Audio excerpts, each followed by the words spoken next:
Assalamualaikum warahmatullahi wabarakatuh.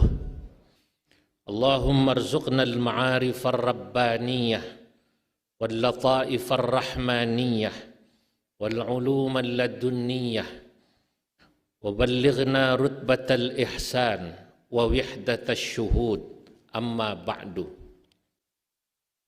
Yang terhormat Bapak Presiden Republik Indonesia Insinyur Haji Joko Widodo beserta Ibu Hajjah Iriana Joko Widodo, Syaikhi wa Khali yang kami hormati, Bapak Wakil Presiden, Bapak Ki Haji Ma'ruf Amin beserta Ibu Hajjah Wuri Ma'ruf Amin. Pada kesempatan malam nuzulul Quran yang mulia ini, izinkan kami menyampaikan bagaimana Al-Quran menjelaskan bagaimana semestinya kita hidup rukun dan damai dalam keberagaman. Bapak Presiden dan para hadirin yang dimuliakan Allah, jika kita menelaah Al-Quran secara seksama, maka kita akan sampai pada satu kesimpulan bahwa yang pertama, keberagaman dalam perspektif Al-Quran adalah satu keniscayaan dan sunnatullah. Allah Subhanahu wa ta'ala berfirman, "Walau syaa rabbuka laja'alan nasa ummatan wahidah wa la yazaluna mukhtalifin illa man rahima rabbuk walidzalika khalaqahum." Walau syaa rabbuka, andai kata Allah Tuhanmu berkehendak, hai Nabi Muhammad, ya asyrafal khalqi laja'alan nasa ummatan wahidah. Mudah bagi Allah menciptakan manusia itu dalam satu umat.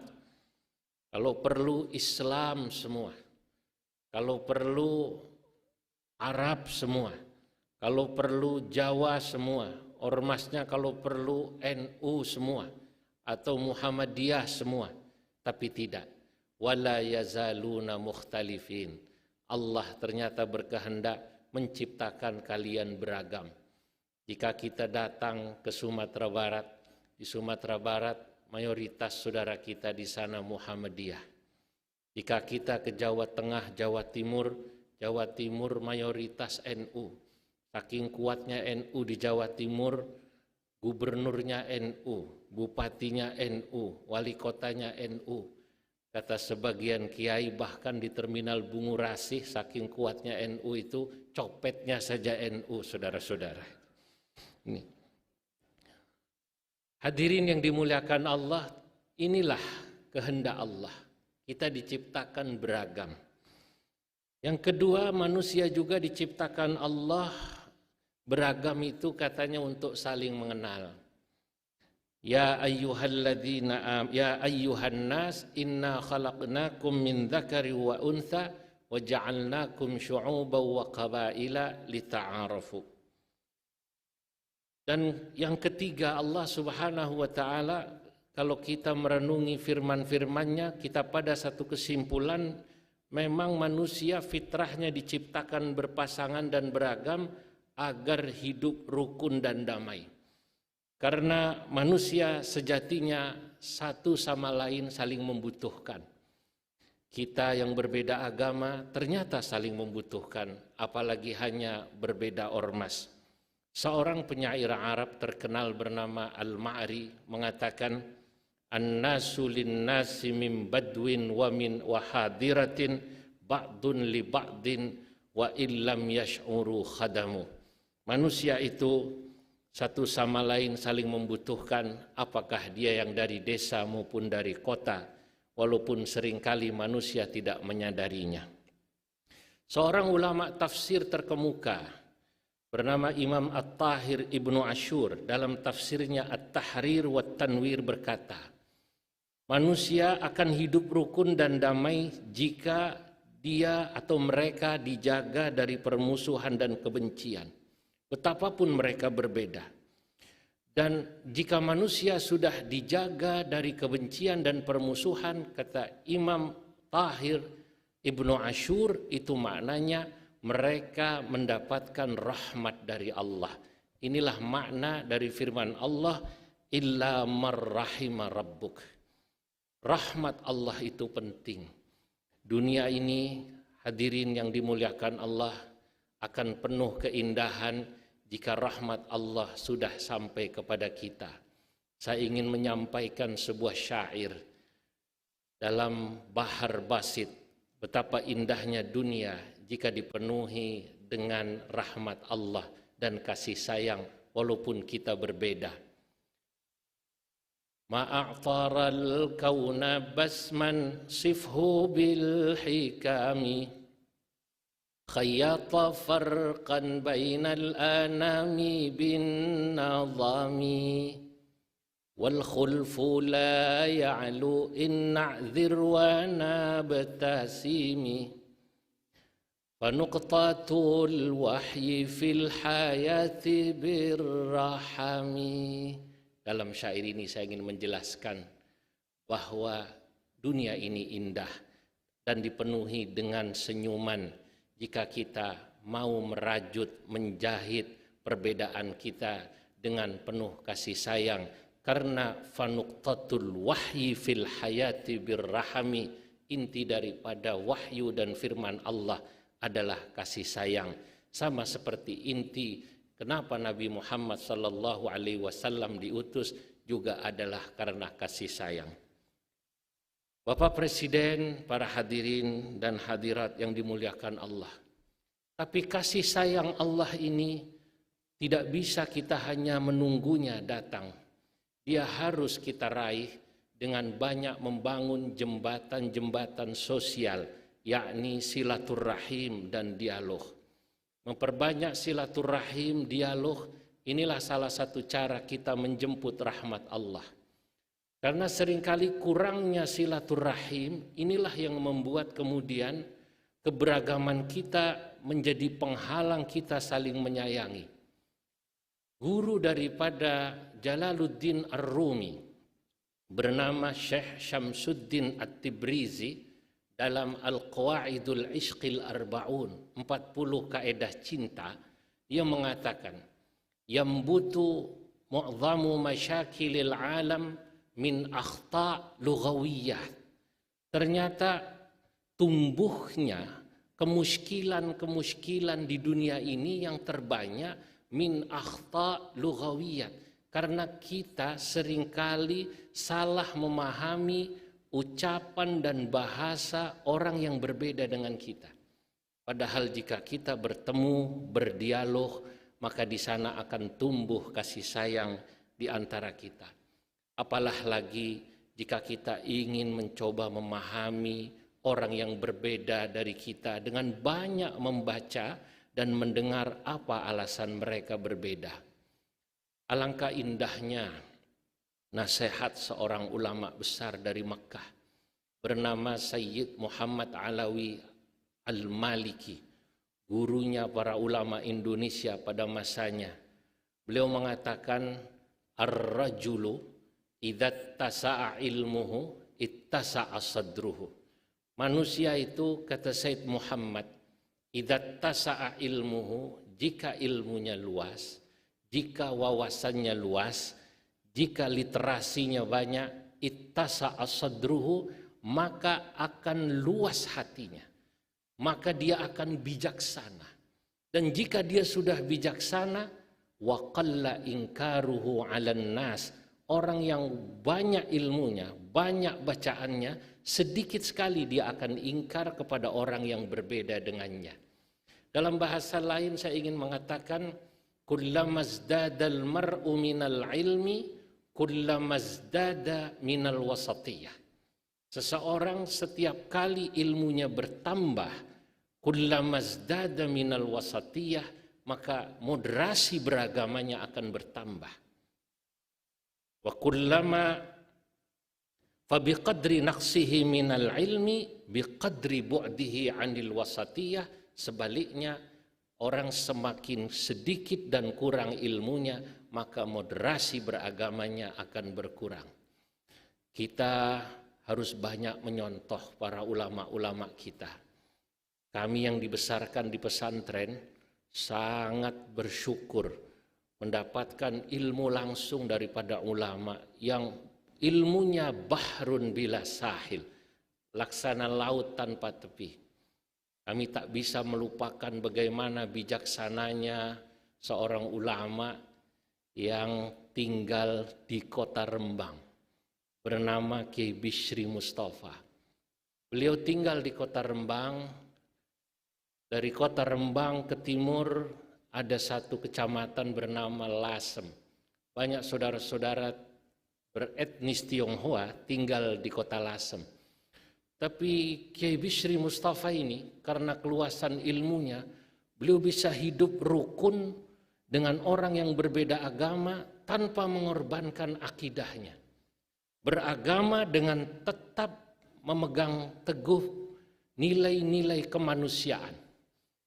Sebab ada orang yang beragama melupakan nilai-nilai kemanusiaan, atau ada juga orang yang mencoba memegang nilai-nilai kemanusiaan tapi dia meninggalkan prinsip-prinsip agamanya. Ini juga yang salah. Pak Kiai Bishri Mustafa tidak. Satu ketika datang seorang non-muslim dari etnis Tionghoa ke rumah beliau, bercerita tentang ayahnya yang wafat.